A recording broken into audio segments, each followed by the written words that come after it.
ஓம் அஸ்மத்குருப்யோ நமஹ.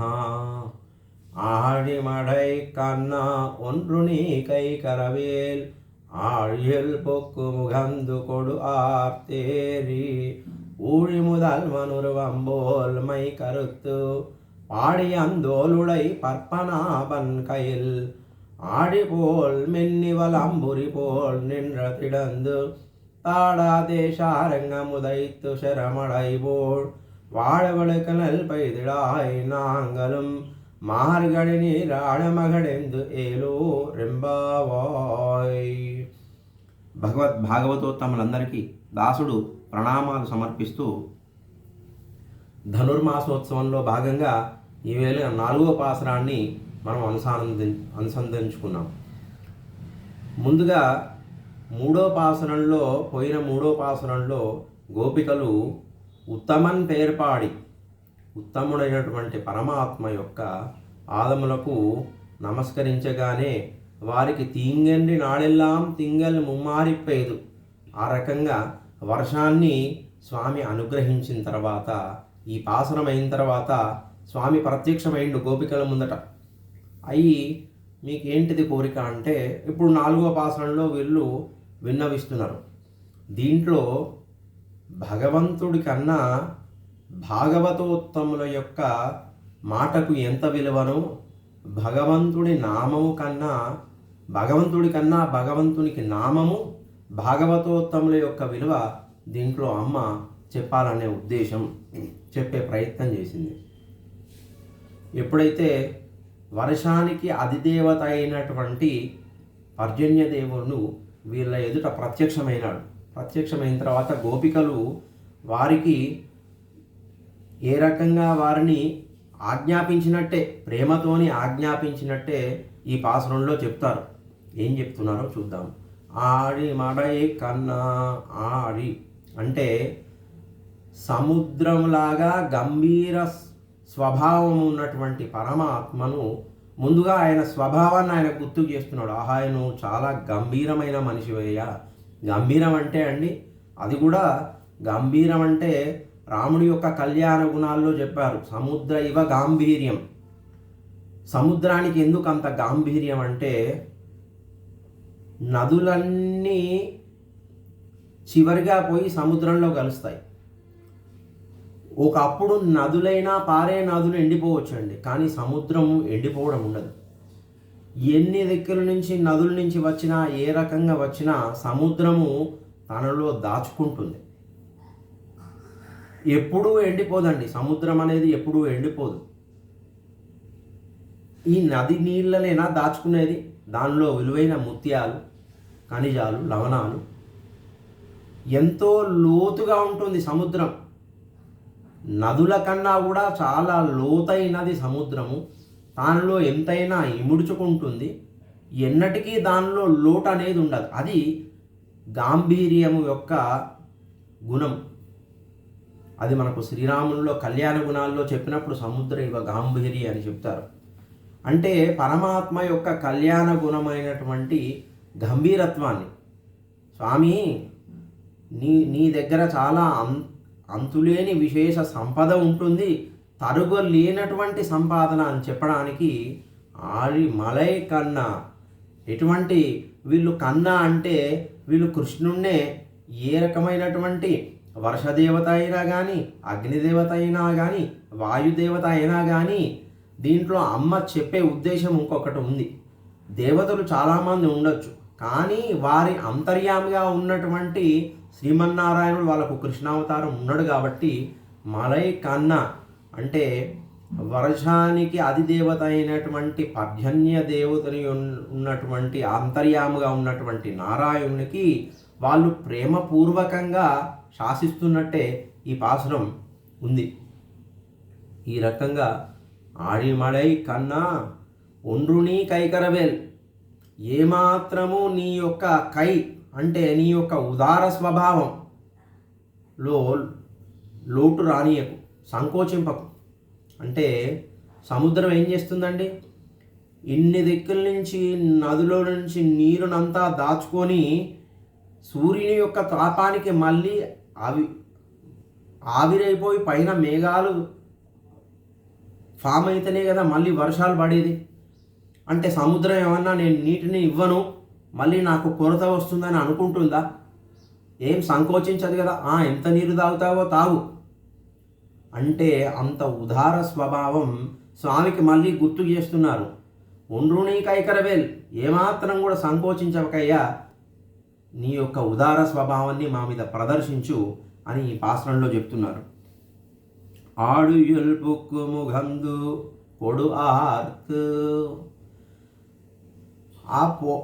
ముందుగా పర్జన్య స్వామికి చెప్తున్నారు, నువ్వు అంటే ఆయనకు కర్తవ్య నిర్దేశనం. అంటే నీ ఉదార స్వభావం నువ్వు చేస్తావు, కానీ ఏమో ఎక్కడ లోటు అవుతుందో అని వీళ్ళు జాగ్రత్త ప్రేమతోనే చెప్తున్నారు. సముద్రం యొక్క నడి మధ్యలోకి వెళ్ళి దానిలో నుంచి, అంటే వీళ్ళు చెప్పే ఉద్దేశం ఏంటంటే చాలా మధ్యలో అంటే చాలా లోతులోకి వెళ్ళి ముగందు ఆ నీటినంతా చాలా ఆత్రంతో తాగమంటున్నారు. తాగిన తర్వాత ఇప్పుడు మనం భోజనం ఎవరన్నా చేస్తున్నారండి అంటే మేఘాలు సముద్ర మధ్యంలోకి వెళ్ళి ఆ నీటినంతా తాగి, ఆ తాగడం ఎలాగండి, కొంచెం బాగా కడుపు నిండా తాగిన తర్వాత త్రేణుపు వస్తుంది కదా, ఆర్త్ ఆ రకంగా శబ్దం, గర్జించేటువంటి శబ్దం, అంటే కడుపు నిండిన తర్వాత మనకు బ్రేవ్ అనే శబ్దం వస్తుంది కదా, అంత కడుపు నిండా తాగమని చెప్తున్నారు. అంటే మళ్ళీ మా మీద కృప అనే వర్షించాలి కదా, కాబట్టి నువ్వు ముందు అది వర్షించాలి, నీకు కృప పెరగాలంటే ముందు నువ్వు ఆ సముద్ర మధ్యలోనికి వెళ్ళి అదంతా తాగమని చెప్పే ఉద్దేశం.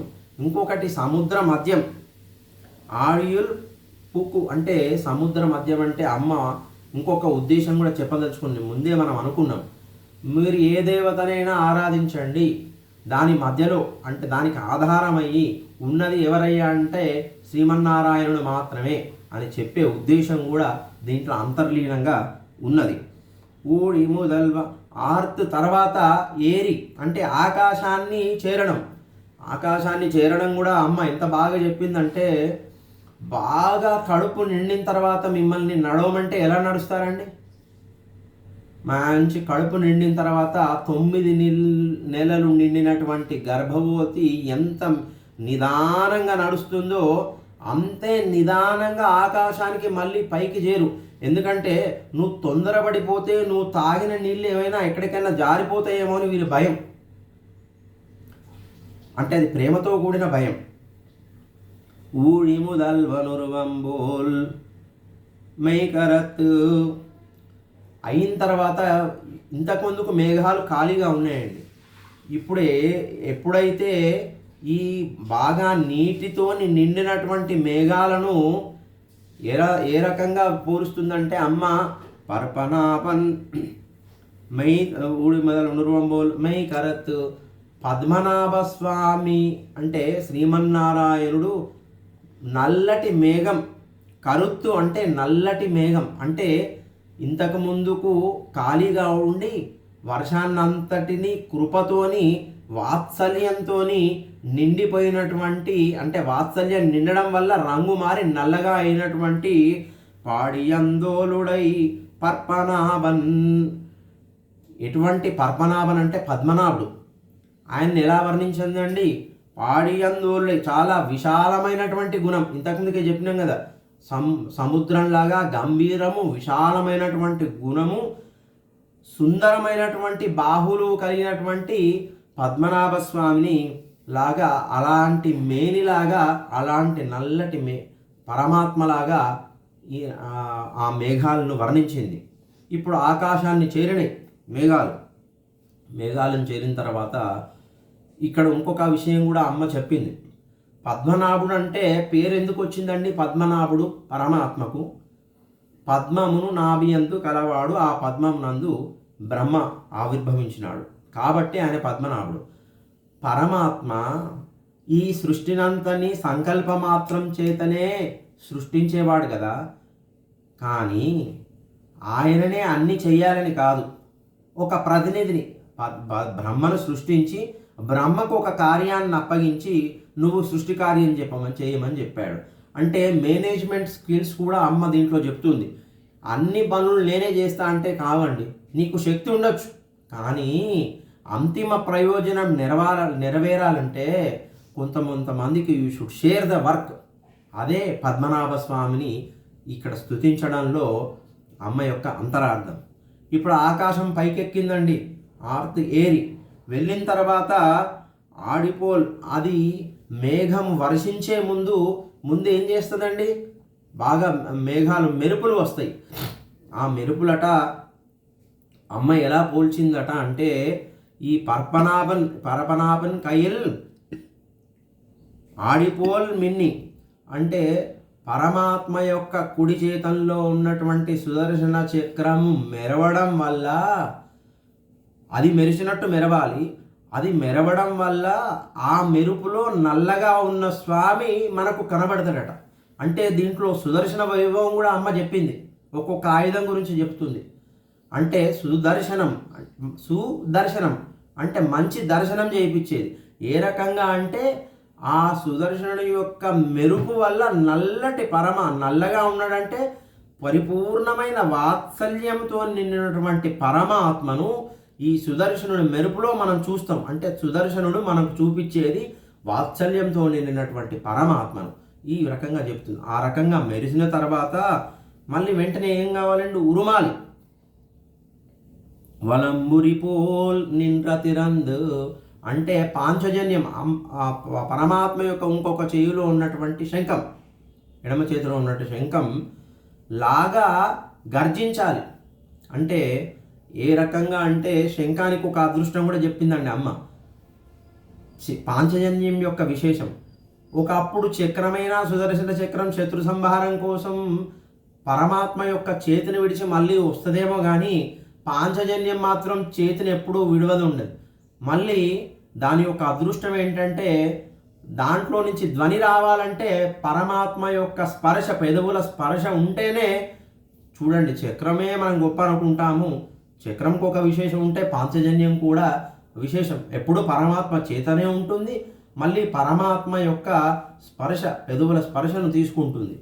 ఈ రకంగా పాంచజన్యంలాగా శబ్దంలాగా గర్జించి అప్పుడు ఏం చేయాలి, ఉరుములు వచ్చిన తర్వాత ఏం చేయాలండి, వర్షం ఎలా పడాలో చెప్తుంది అమ్మ.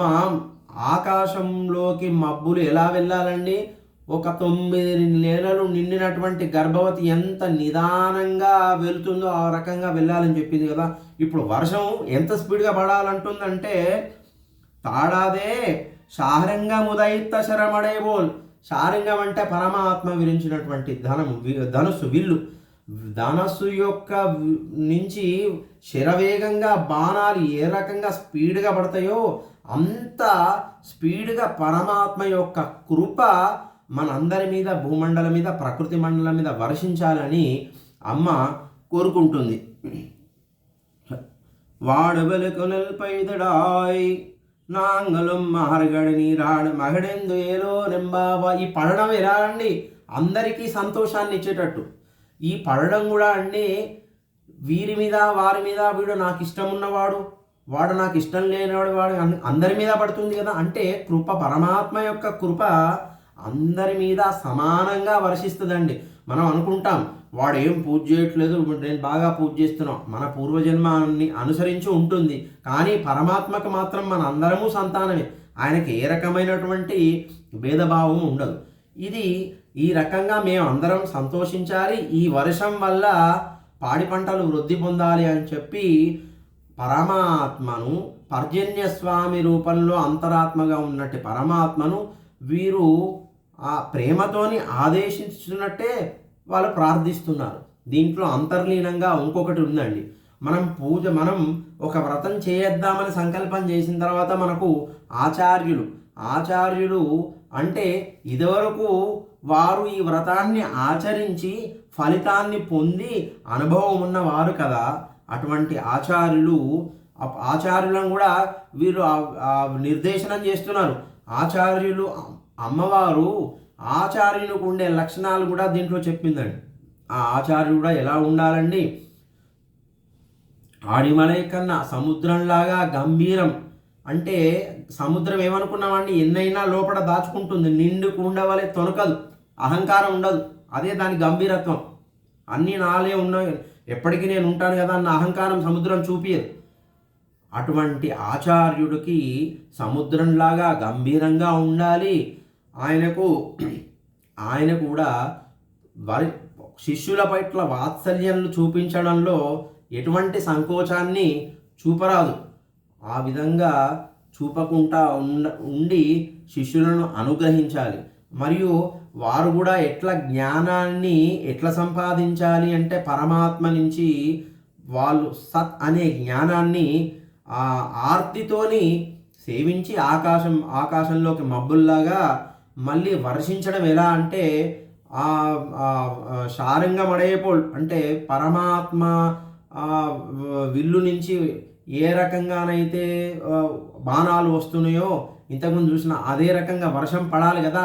ఆచార్యుల యొక్క ముఖత మనకు అదే రకంగా విపరీతమైన శిష్యుడికి నేర్పరితనం ఉండాలే కానీ ఆచార్యుల యొక్క ఉదార స్వభావంలో లోటు ఉండొద్దు అని ఆచార్యులను ప్రేమగా నిర్దేశనం చేయడం ఈ పాసురం యొక్క అంతర్లీనమైన ఉద్దేశం. చూడండి, అమ్మవారు దీంట్లో చాలా చిన్న పాసురం కానీ ఎంత బాగా చెప్పిందంటే భగవద్భాగవత విశేష గుణాలు, పరమాత్మ యొక్క ఆయుధాల యొక్క స్వరూపం. మనం ఇంతవరకు సుదర్శనం చాలా చోట్ల నేను ప్రయత్నం చేశాను సుదర్శనం యొక్క డెఫినేషన్ కోసం. ఈ రకంగా పరమాత్మ యొక్క వాత్సల్యం అనేటువంటి గుణాన్ని చూపించడానికి సుదర్శనం అని ఎంత బాగా చెప్పిందండి అమ్మ. దీంట్లో మేనేజ్మెంట్ స్కిల్స్ కూడా అమ్మ చెప్పింది. పద్మనాభన్ అంటే అన్నీ తాను చేసే సమర్థత సంకల్ప మాత్రంలో ఉన్న పరమాత్మ కూడా అగ్నికి అగ్నిదేవుడి సెక్షన్, వాయువుకు వాయుదేవుడి సెక్షన్, బ్రహ్మదేవుడికి ఒక సెక్షన్, ఇంద్రుడికి ఒక సెక్షన్ అప్పచెప్పి ఒక మేనేజ్మెంట్ లాగా చేస్తున్నాడు కదా, నియమిస్తున్నాడు కదా. అదే రకంగా మేనేజ్మెంట్ స్కిల్స్ ఉన్న వాళ్ళు అన్నీ తామే చేసుకోవడం అని కాదు, వర్క్ షేరింగ్ అనేది ఉండాలి. అంతేకాక ఎవరైతే కింది స్థాయిలో ఉద్యోగులు ఉన్నారో అంతా మేమే అన్న అహంకార భావన ఉండకుండా మాలో పరమాత్మ ఉన్నాడు, మాకన్నా పైన ఒక సుపీరియర్ ఉన్నాడన్న అటువంటి భావన కూడా ఉండాలని చెప్పి అమ్మ దీంట్లో చాలా విశేషంగా చెప్పింది. ఈ పాసనం ఇంతటితో సమాప్తం. భాగవతులందరికీ ప్రణామాలు సమర్పిస్తూ కర్కటే పూర్వఫల్గున్యాం తులసీ కాననోద్భవాం పాండ్యే విశ్వంబరాం గోదాం వందే శ్రీరంగనాయకీం ఆండాల్ అఖిల భాగవత ఆచార్య దివ్య తిరువడిగలే శరణం.